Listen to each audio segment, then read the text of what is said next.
Podcast Affirmation, as always, we are back with a bang. Namhlanje sidecided ukuthi sikulandele unobhala weTheku uMusa Nciki ukuthi sokhuluma naye about this and that in as far as the organization is concerned. Uyazi siphuma kuma elections, ngiyisala ukuthi siphuma kuma elections and uyazi ukuthi ama results ahambe kanjani. By the way, igama lami kuSizwe Plus, angibingelele Musa for the sake of isikhathi. Musa kanjani? No, siyaphila sibingelele ku-Plus, sibingelele nama-viewers akhe podcast. Sibonga kakhulu Musa ukuthi wenze isikhathi ukuthi ushiye everything njalo ku-busy nje kodwa ukwazi ukuthi usenzele isikhathi la ku-podcast Affirmation. Ayisibonga kakhulu. Hayi akubongeni thina. Musa, I don't think ukuthi ngicabanga ukuthi usithathele isikhathi indaba ze-background because uMusa unobhala weTheku, ubuso uyaziwa kakhulu ba-structures ze-ANC and all that stuff, nokuthi wasuka kuphazabe kule level aliyona njengonobhala njengamanje. Ngicabanga ukuthi Musa into engicabanga ukuthi izogijima nabantu abazofuna ukuyiza ukuthi asedlulile ama-elections. Ya, asedlulile ama-election. Adlule nani? No, kungasho ukuthi adlule nathi kodwa kukhona sikusho kakhulu bekuyi-wish yabantu. Indlela abavote ngayo yona uhulumeni abafuna ukubona. So ngeke sithi-ke adlule nathi. Kodwa ke sithi-ke sizolandela lokho abantu abafuna ukubona senze kakhulu. But Musa, ngiya-understand ukuthi bekuyisifiso sabantu, but isikhathi esiningi isifiso sabantu suke sikhozwe into ethize. Understand leyo babe sebethatha leso sinqumo ukuthi bathi sivota ngalolu hlobo. Kukhona la ucabanga ukuthi nina as ANC khona la ningenzanga khona kahle nokwenze isifiso sabantu sabayilo lolu hlobo. Cha, mhlawumbe kufanele sithi ukubela kancane emuva. Uyabona ngesikhathi sithatha uhulumeni ngo-1994. Sathatha uhulumeni kunenkinga eziningi ezazikhona. Sasinesikwazi ukuthi ke siyisolve. Ngosuku noma ngonyaka wodwa kwakuzothatha isikhathi. Like 30 years. Yes, 30 years, if you compare 30 years against 352 years, we will see that ratio ukuthi inkulu kangakanani. In fact, it's more or less 1:10. Uchaza ukuthi ezinye zezinto bolo noma ugovernment wethu ka-ANC we-improve into eningi. I mean, empilweni zabantu kuma-services, there's quite a lot that we've done, but it was not enough. Uyabona, if we inherit a country like development in the separative, which was for the few and the minority. Now we ufuna ukuthi ke ama-services afike bonke umuntu kube in line with the constitution. It's not a very easy work. So while you're doing that, kukhona abanye abangeke babekezele ukulinda. Abazoyifuna izinto fast, then bagcine be-frustrated. Then uyoqala ukubona izinto njengalo ezenzeke manje where we suspect more of a protest vote. Which abantu bathi no, look man, nina uhulumeni waka-ANC nifuna introduce izinto ezinhle. Nasinikeza ugesi, nasinikeza amanzi aklini, nasinikeza imisebenzi le besinganikezwa yona ekuqaleni nakwenza konke. But it's not enough thina akakafiki. Labo ngakafiki kubona. Ibona laba abanenkinga khona kakhulu.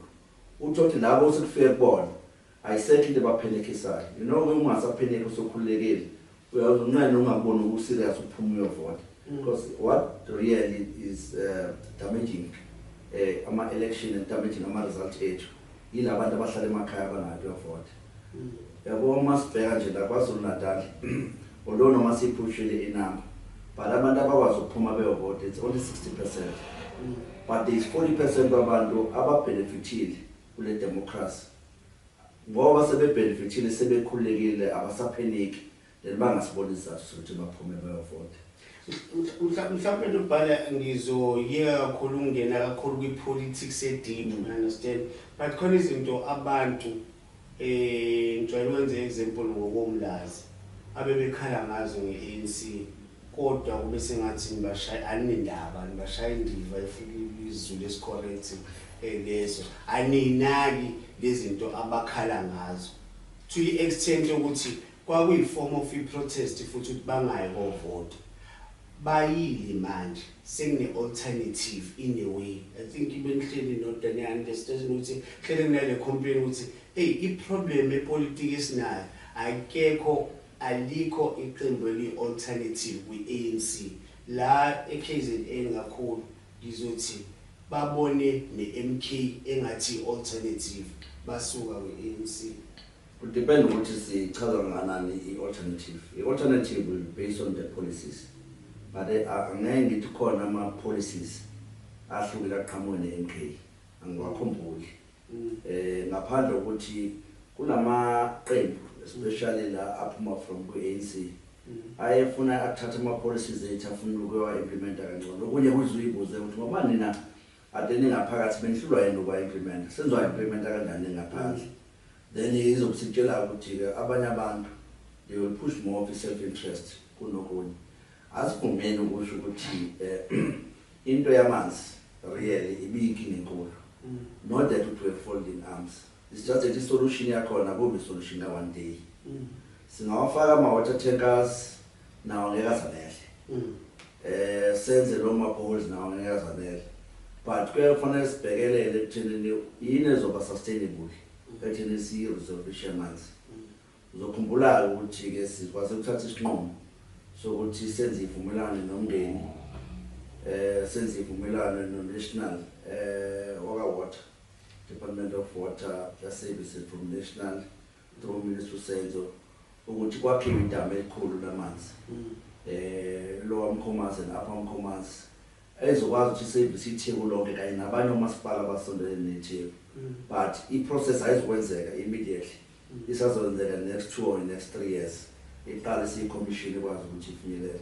Okuchaza ukuthi silalelile ebantwini. Sasiphe into engayithi la esilekha khona it's an information ne-communication.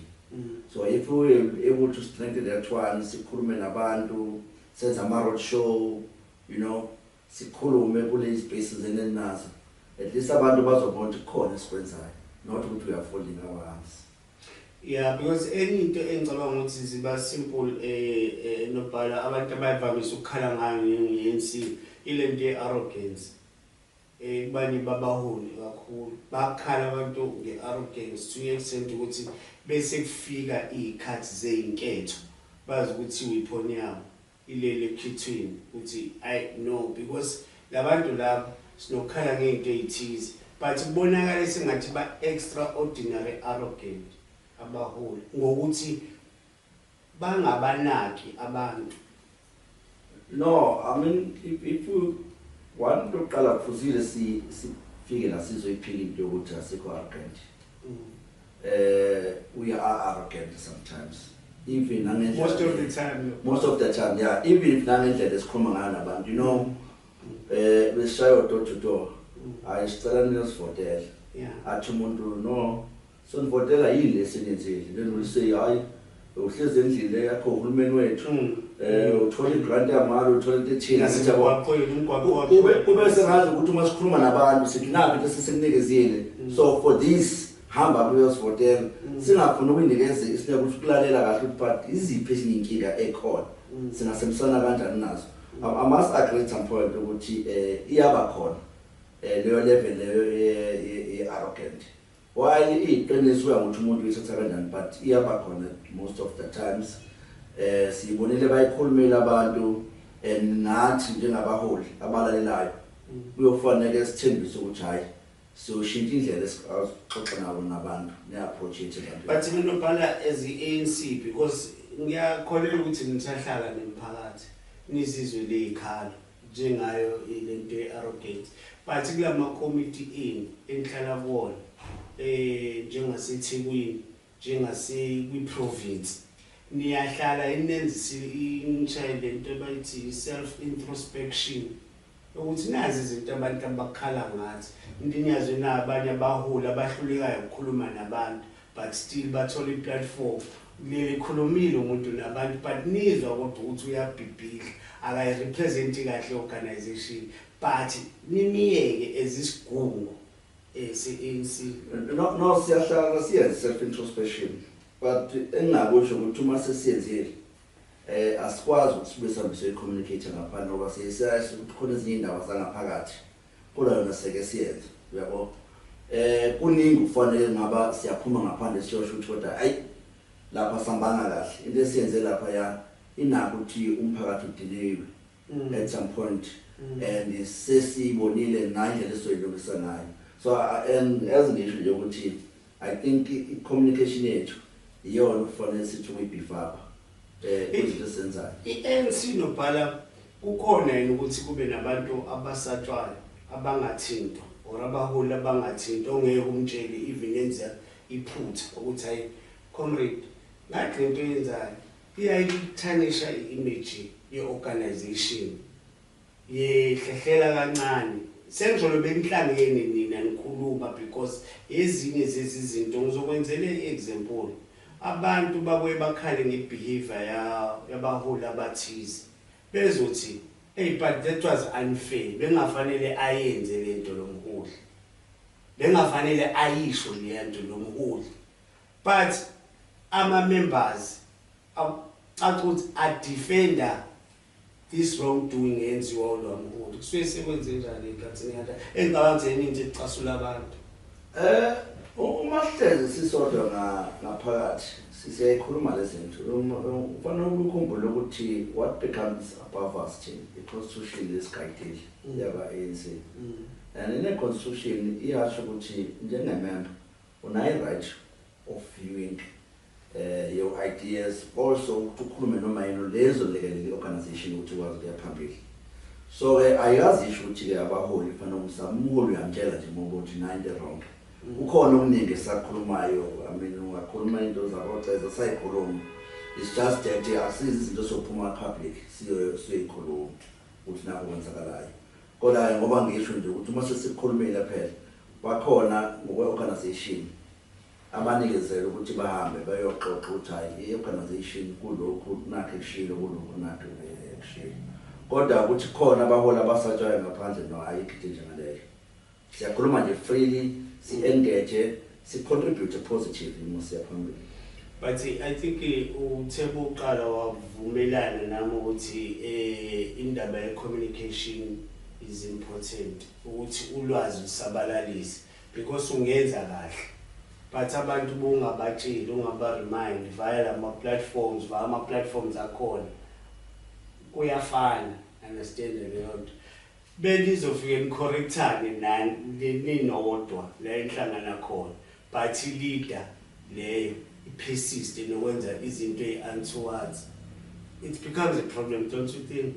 No, really, it's a concern also ezinye zezinto ngoba the organization yethu indlela ephila ngayo we've got policies on communication but khona la siyenza khona ama review and lama gaps esiwabonayo siyofika isikhathi ukuthi no kunama gaps in communication yethu kukhona okuningi esikwenza kahle kodwa ukuvila kakhulu yiloko kumbi and abantu bagcina besibona njengenhlangano arrogant yenza izinto ezirong kanti kuningi kakhulu ukuthi esikwenza kahle yabo. We can go to kuma bills esiwaphasisile kuma bills ofanele support abantu social and otherwise uplift impilo zabantu. There are many papers that we have passed support impilo zabantu but those things are not promoted. Then when one of us go there now show lonto wrong noma enza lezo zinto ezirong ngendlela okuyiyona while sizomcorrect and singayi-communicate ngibona ngathi sasinendaba lokho and that's what we're going to improve on once moving forward. Ngibuka besakuyona le ndaba yokhetho iTheku kunama-branches amaningi. Yes, 111. Can we safely say iTheku lifailile i-ANC now? Wena as i-CEO yalo iTheku because if unobhala abantu abaningi basuke bebheke wena udila nama-branches. Ngeke size sisho kanjalo because wena nobhala into esikavumelana nami nawe sibindi undoubtedly agree ukuthi kube dismal ungenziweni kahle kuma elections. I don't think ukuthi abantu bebe expectile ukuthi KZN ANC ingaze iluze kangaka. Kunganjalo futhi ungangabe njalo. Awuchaze. You know into yokuqala angikusho lokho futhi ngivuma ukuthi for the first time since 1994 siba nama result kanje. angijabo for the first time since 1994 siba bokugcina ngokwama result sibe ngaphansi ngokugcina siluze kangaka. There are many combination of that. Uzakhumbula ukuthi le province esikuyona it's more of a royal and a traditional province. Yabo kule province esikuyona inento ukuthi umuntu omdala usala umuntu omdala. No matter no menza into wrong no menzana ikhona indlela ofanele uyikhulumise ngayo. Then lapho uyimove kancane ipolitiki mosuthi but iprovince esibhena yimi province eme kanjani. I must just say nje into kaMsholozi. Into kaMsholozi ephumile se opposition. Fairly we must treat him exactly like an opposition. But indlela esixoxa ngayo omunye umuntu mayifike nomdala uzothi hayi noma kodwa ephumile kodwa ke umuntu omdala lo akwazi ukuthi sikhulume kanjani. Yabo so izos affect kulawo bantu and abantu uthola ukuthi basavota ileke nendala. Angijabo so ke ilanguage iyodwa yethu masayigadi lonto ingahamba ingabe kahle. Ubuye lapho uzoza entweni yasebukhosini sizame yonke indlela usondeza ukuyilekelela nana. Yes akhona namagap nakhona abe mancane and agcina sifinyelisa la esifinyelisa khona.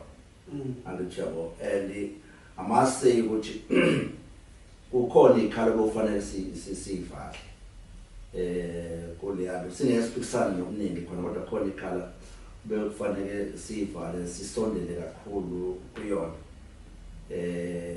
until beze bebe neconfident ngathi njengombutho wesizwe akhona amagabhanyana akhona amancane enzakale and then asikhoste kakhulu amaseke. Because ngizokuvumela nobhala because kune case la engikhumbulayo nje khona izinto mhlambe ezamaliti kungenasidingo lokuthi enzathini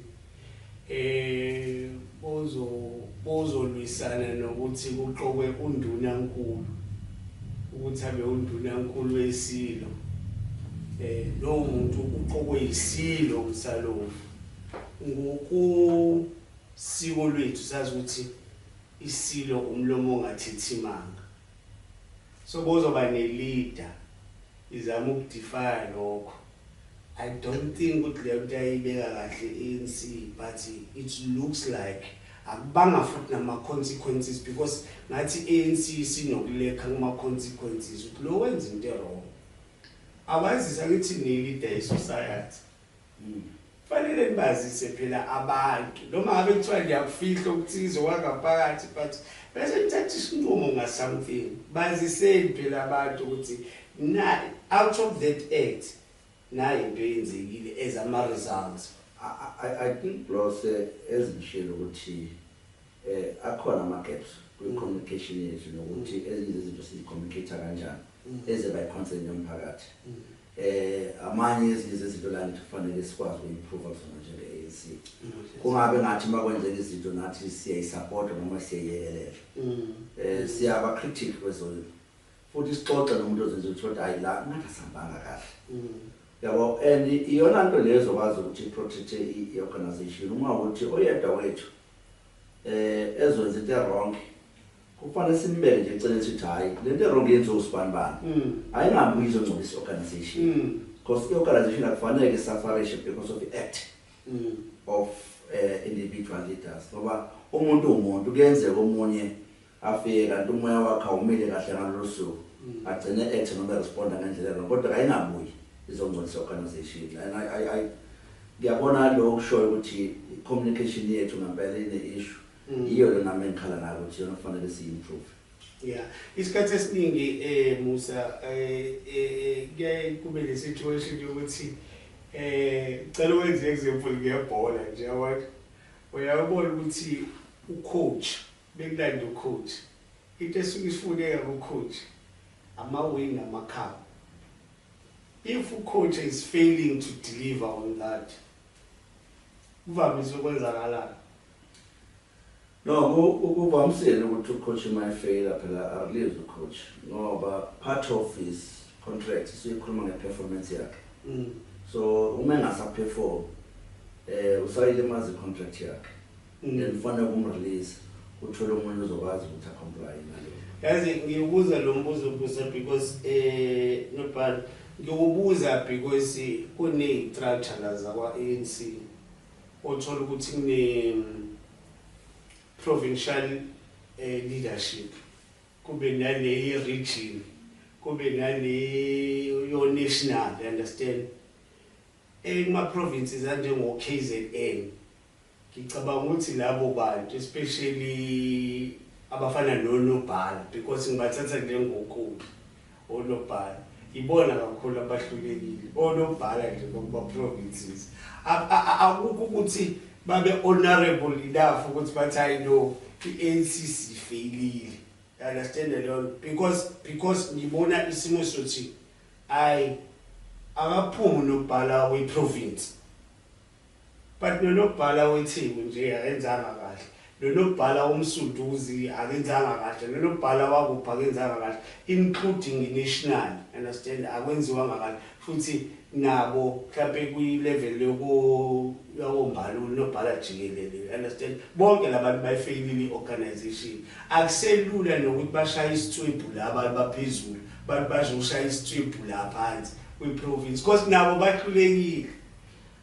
No, ngicabanga ukuthi kufanele si-understand kahle ukuthi i-ANC yenziwe kanjani. ANC mayilida ukuqala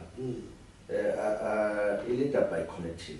There must be a collective program, a collective decision esivumelana ngayo and a collective implementation. So it will be very unfair ukuthi sifune ukuyi-narrowisha blame individual. You know, it will be very unfair. I must say that. No, angithi powers asuke not necessarily individual lelo hlaka. Lelo hlaka angithi ama masses bevote manje last elections bathe uMusa nabambisene nabo eziNobhala sithembe bona. And then abantu vested ama powers kubani kubona. Same thing abayenze kuMtolo. Same thing abayenze even national koMbalula, understand? It means labo baholi baba failile abavoti. Athina ama consequences ngiyelabizwe nje nazo dotwa ngendlela ukuthi guys, in all fairness you failed us kulolu khetho. Sekusho into ekanjalo phela etshengisa ukuthi ngisho i-remorse kwani or it's business as usual. No, it's not business as usual. The ANC, as we are speaking right now, ibikhona la KwaZulu-Natal izokwenza ama-assessment. Ngijabo nakuma-region ethu sambile sayo ehlele ezansi kuma-zones nakuma-branches sayokwenza ama-assessment. Now we're going to be collecting lama-assessment. Niwona zisitshela kahle ukuthi where did we go wrong. Ngicabanga ukuthi uzohlala enhlokweni nationally. Then uzophuma-ke ne-framework. U-national lo ngenzanga kahle. Angeke ngisho kanjalo kodwa phela that is actually ngoba sinayo national leadership. Yeah. In-national leadership izokhuluma ibuyele ne-framework. You know the organization njenge-ANC, the organization endala uhulumeni sesinawo 30 years. Yeah. Ama-expectation ayehlukile kuma-voters. Abanye they were expecting ukuthi by tomorrow so sesishintsha umhlaba sekuyeni America njalo noma sekuyeni Dubai njalo akwenzekanga lokho in terms of speed, also unit resources. Enye izinto lesingakaze sixoxe ngakho ukuthi we may see countries sibone ngathi inhle but we don't have enough resources to speed up some of the things. Do you think ben campaigner nabatshela abantu ngamanga? Ngicampaigner ngamanga? No, as ANC now. No, as campaign ngamanga. What do you mean when it's better love for all? Because you know very well what a thing of that sort can never be. We are striving for better life for all. But you don't tell them. You have only keyword now striving. But better life for all. No. Our problem. You know, your agent then must strive in order to make sure that we are creating a better life for all. And that better life for all is not going to be delivered in a day. It's going to take time, it's going to take program, it's going to take systems, which I agree with you, but when campaign, better life, jobs, houses, better life for all. Understand? I need Hazi.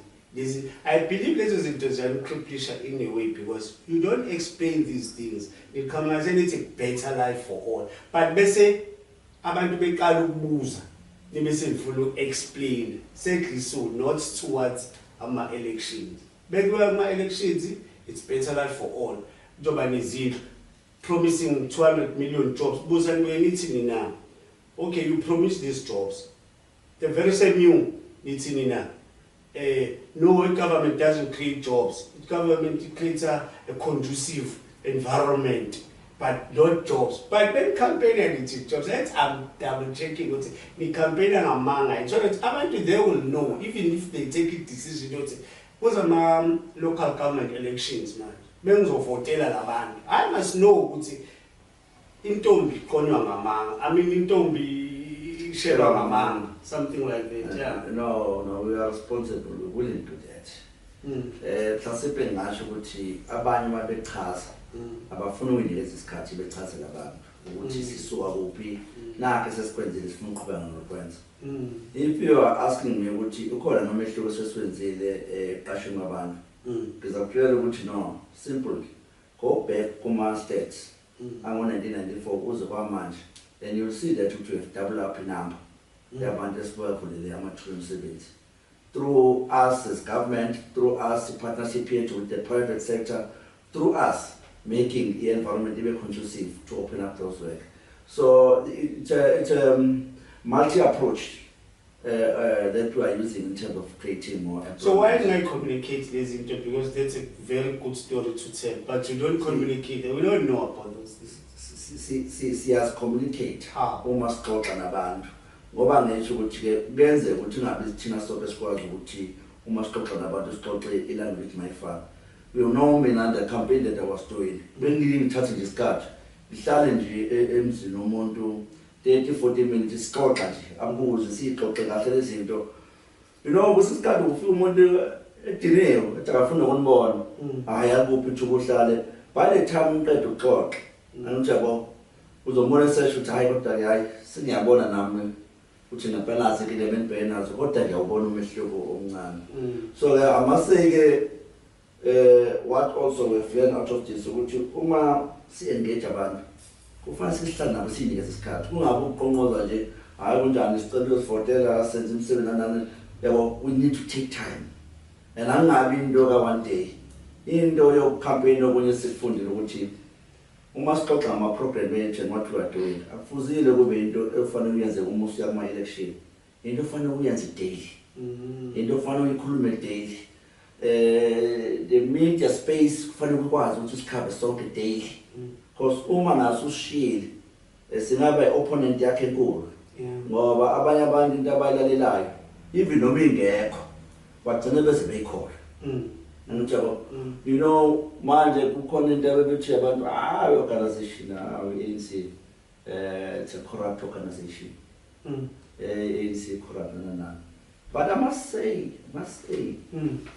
if you go when ANC took over from 94 to date, abantu that we have brought them to book with issues of corruption, they are much more than before. Government law with democracy. And the not that which there was no corruption, it was pure serious corruption. But it's just that they hide. Apartheid. They hide. I mean, people were invading things, people were taking things forcefully. There was serious corruption. But it was hidden. But it's young who responsible. We put systems in place, we put agencies in place, we open up our inquiries, we are dealing these things, we are bringing people in book. Yes, it's not enough, but God, we have started and we have done it. And in your land, we can say we've got a best constitution and it's implemented. Although that also I economy framework. That's why I say I'm a review of these bills and these policies. Last means that I was thinking about corruption, but where you been any concern for these top guns or prominent people ama-cases abo agcina ama-courts of public opinions, but akubi nama-results ukuthi abantu bagcine bevaleliwe. Yethi kusuke kunezinto ey'bukeka ngathi zingababopha lezi zinto, but bagcine bekhona. Instead of ukuthi baboshwe bathole amanye ama-position somewhere else from the very same movement. No, I must say, let's about two. Ukona passive. You know, when people are perceived that you are corrupt, but there is no evidence. Even the prima facie, there is no detailed investigation of those prima facie, so that we say yes, there and there was wrong that you have done. Then once we are perceived that and we are jumping into a conclusion, we are starting to go to media. By the time, if you are my agency, otherwise there isn't. I told zonke shit. And real umthetho and the constitution yethu angeke phela umuntu uthi uzomopha ungenazo lezo zinto lezo. And I always said that ukuthi yes. So that is why ngekho lama arrest abhekwa abantu kakhulu even nabo VPS. Singabuza nje ngiyazi ukuthi it's outside of jurisdiction yethu, but ma cases are kanjalo as well. Go VPS, we all told that people VPS would touch him, but I must say VPS was an institution. VPS will create policies out or to the as far as even this was a Pumima Suela is your figure upon Pumeranjan. Either it was a loan that was applied, which you can do at any bank, it's either whatever that was done. As far as and I'm saying, what is happening is going to defeat the purpose of us to deal with the corruption, because we are perceiving things and isn't to see blowing out of proportion into the public, then by the day when we find what this is say and no more no, I'm not going to bring evidence and prove yourself beyond a reasonable doubt that this is what has happened, you know. So this is a problem. We want to address this. And man, the politically name, the character assassination. The other also told his cat's name, which a man has up for no contest, and I see you problem upon one. Yes, I will do the smear campaign against your character. I will assassinate your character. You know, even if you are doing things good, from your own skills, from your own mind, really, I will always perceive it as no, I will corrupt, you know. I will go inside our corner and team for how do we move? How will you help us? How will we share ideas so that we can be able to get far? No, but people will mix things. Abanyabantu will be preoccupied with things of positions. Now, where they will try to eliminate their components, opponents using these perceived things. Which I don't know corrupt. I don't know is not performing well. Luana is not doing whatever, you know. And we see bantu are belonging in different political parties. It where so much of whether it's so basically now or you see within Goba. Would you upload la panoya kruger? Menage get comrade lam uplos. What I will do is the uplos. We are talking for. Sinalela njani ukuthi sikulelelela uwazi ukuleka uhambe kahle na. I will say that, you know, I'm not going to go Yomala Papers went up and hey, process is failing this, process is failing this, process is not capable process. So I wouldn't do that because it's only you that sees that. But abanye members of the organization, they are seeing capacity. They are seeing good things that you are delivering. And now you will try to persuade, then you will end up saying, no. Support. That is because of what process to you. I'm saying the passive minds, really, which is catching us mislead that are cool. Yeah, ngoba nobuxoki obuningi la kulo mdlalo wenu. Yeah, kunjalo. Bocabanga ukuthi indlela enibehendishe ngayo umsholozi, don't you think ukuthi bengenza kangcono kuyena ngiya-understand uke wayithatha before ngaluphi uhlobo uma bekuthiwa nje usukhipha isigqoko sokuba ulobhala but uya-advise noma I'm not allowed ukuthi ngikhulume lezo zinto ngoba phela izinto ezebedila ne-NDC national nani for the truth be told thina sisonke when we are joining this organization we are signing the oath. The oath is very simple. And once you start working against the oath, either when we desire to be a member of the organization, and you have been given rules what to do and what I don't. And when you go and you do those things here, and when you're doing it, you start saying, no.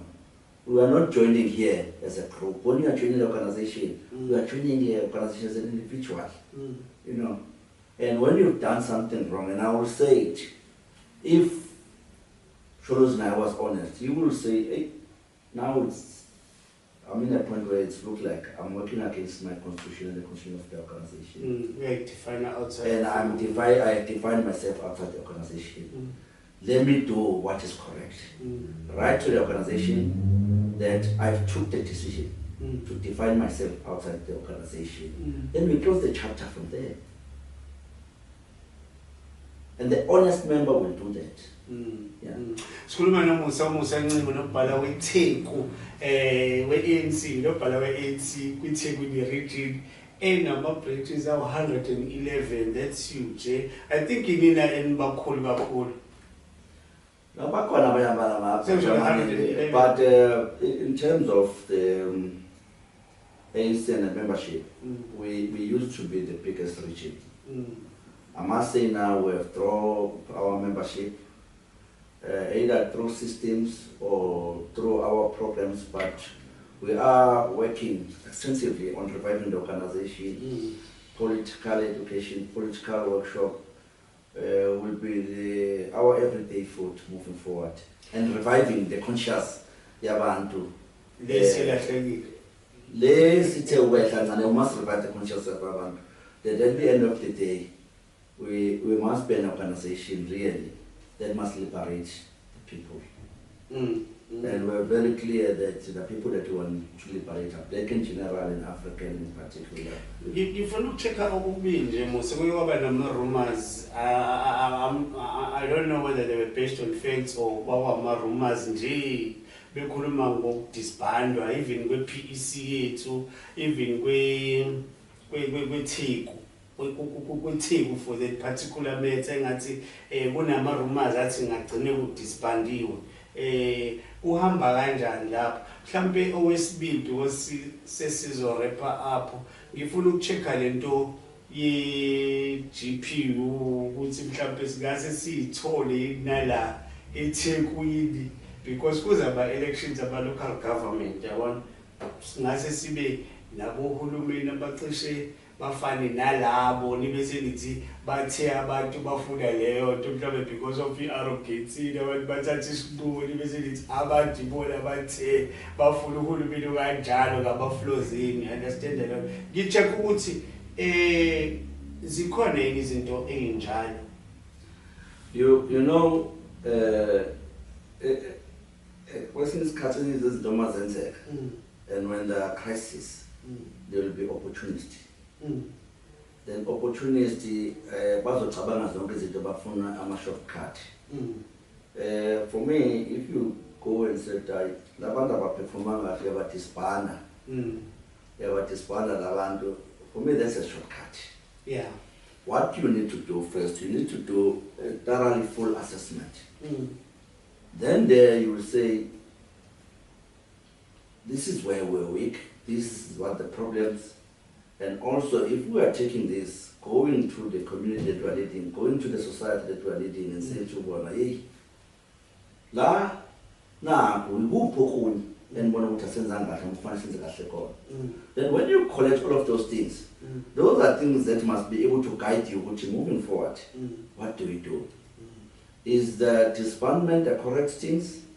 Or is that disbandment the not the correct things? It's a rebuilding the organization, the correct things, and assist the organization. And I told you that political education, we need to deal with it. But also in our journey with us, the society that we are leading must understand what we are doing. Kuba nzima isikhathi sithathe inqomo kodwa umphakathi esulidayo singaw involve kuzo inqomo. Nawo ungabothi uzobenefita kuzo inqomo. Angathi asilithi thina njenge organization. We are lead of the society. Society now through this election have defined us. You know, and to say it simple, society show us now that we are no longer leading them. Because if we lead them, we have command them, which are abandoned news for their papers for them. But they defy us now to reform. So now it's for the organization which is reinstated back as a leader of the society. By going back to that society, so correct, this is the right, and becoming the solution for society. So it's so a position of society, it's a myth. I'm saying through the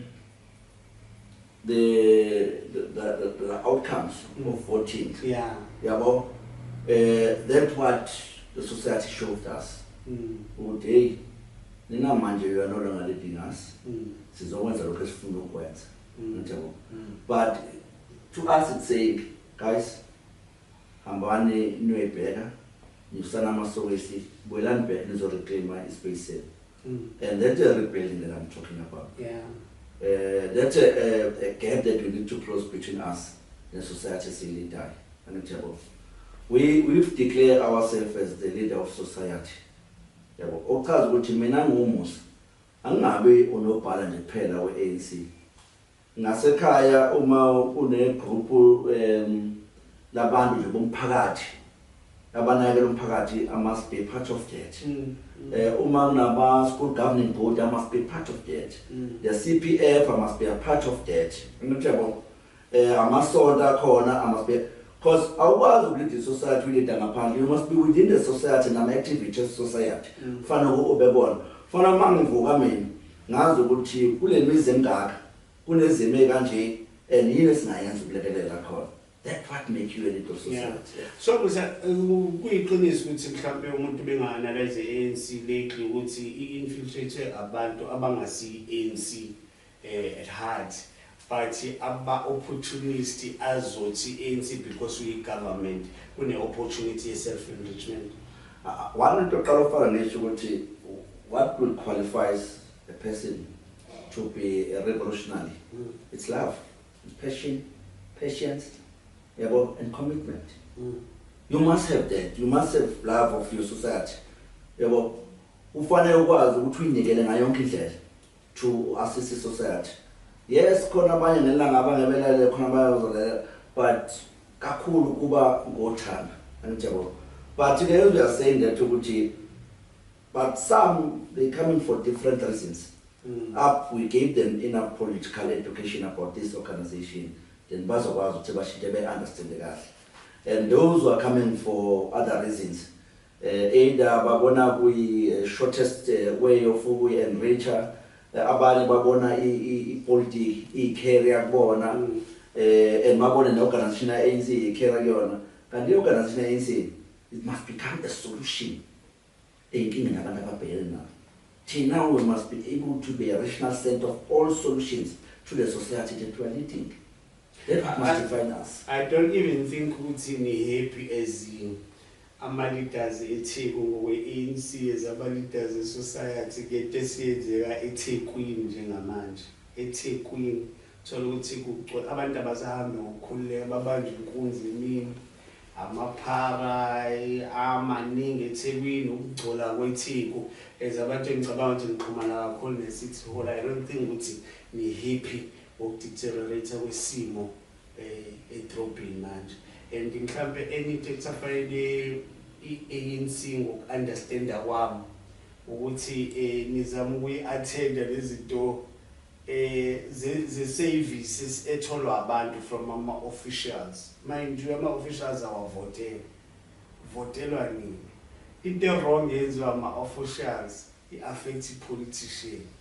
Because politician ilona la izobe lihamba umgwaqo la lingene igqithi uxosha ukuthi hayi no lento yenayikho. Why? bavotele i-organization baseviswa ama-officials at times anonendawo. Asivumelane na ukuthi akhona nama-officials angena emsebenzini ayophuma alinde ukuphela kwenyanga ahole and not doing what abaqashe ukuthi bakwenze. Akhona ama-official anjalo. Siyasithi-ke aqinisekiswe into ye-performance management. Angijabo. Kwakhiwe ama-KPIs, kwakhiwe nama-KPAs. Siyasithi aqiniswe izinto ezithi masibe njengalezo. But where the problem is, there's also a thin line between telling umuntu ukuthi phela do what we've been employed to do. Also, why I'm saying there's thin lines between that and the line of the unions that are protecting the umuntu law.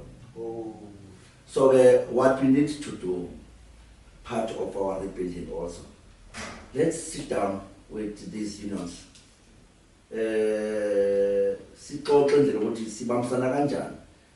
don't compromise the delivery that of we don't compromise. We part either our members of the union, which must really become our members as well attract. Let's compromise what we need to give it to everyone. But God have put our to the direction which is a almost about from the same time. No, you're going to services a few questions, parrots or chips. No man, I'm an Orlando Pirates supporter. Okay. Thomas Sankara or Nelson Mandela? No, we can't compare the two. No, really, we can't compare the two. Thomas Sankara was defining the issues that were faced with Burkina Faso. And he have led the struggle of the people of Burkina Faso. Whereas while Mandela was leading the struggle of South African people, but he also became a global leader on the issues that were affecting people in general. And you must remember that the ANC is not a national organization, because part of our pillars talked through the international solidarity. We are also talked to into the African continent as the organization and African diaspora.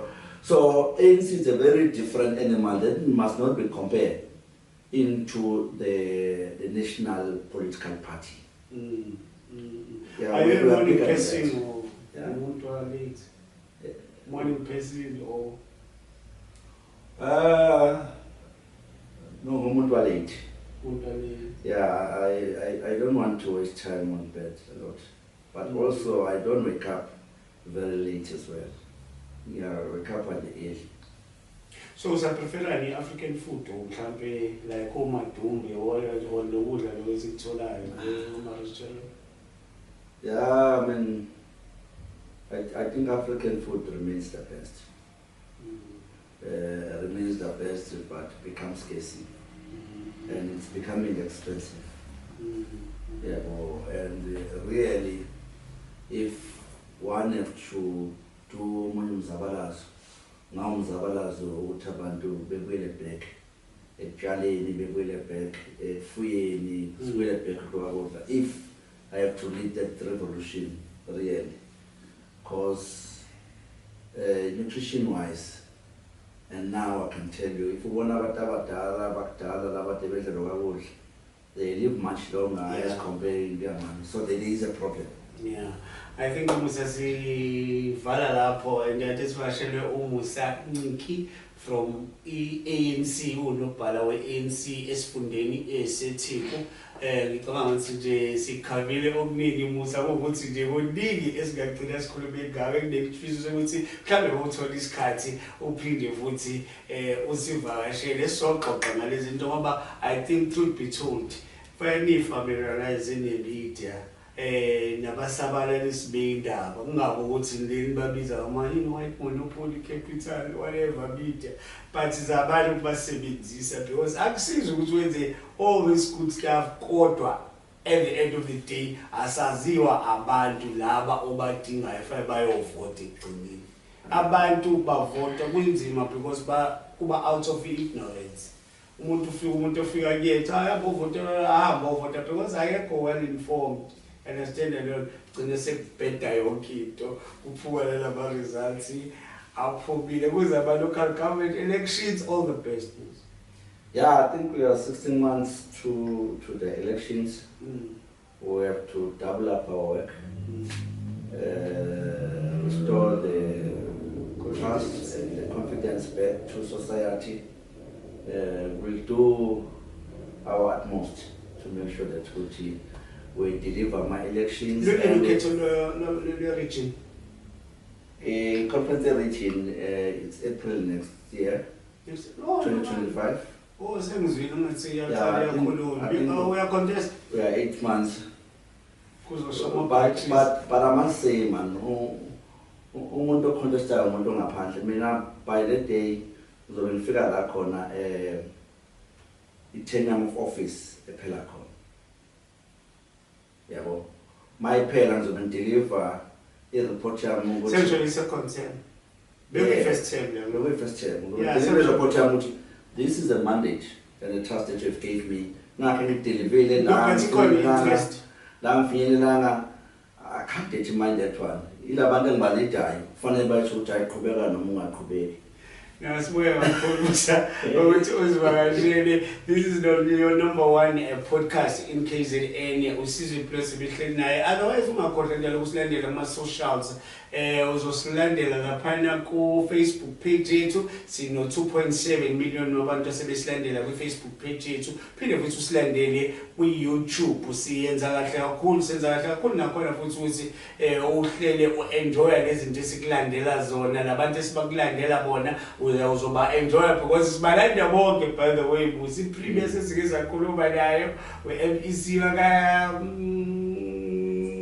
arts and culture sesike sakhuluma nayo baningi esikhuluma nabo. That is why sinesifiso sokuthi into bese sikhulumile nanomusa from i-ANC basazoza futhi nabe-ANC abaningi sokhuluma nayo at least identify ukuthi kune-lack indaba ye-communication kune-lack lapha kwe-communication so hopefully abantu basazoqhubeka beze kuthina. Don't you do what I want to do. If you do it, please take pictures. See you in 7.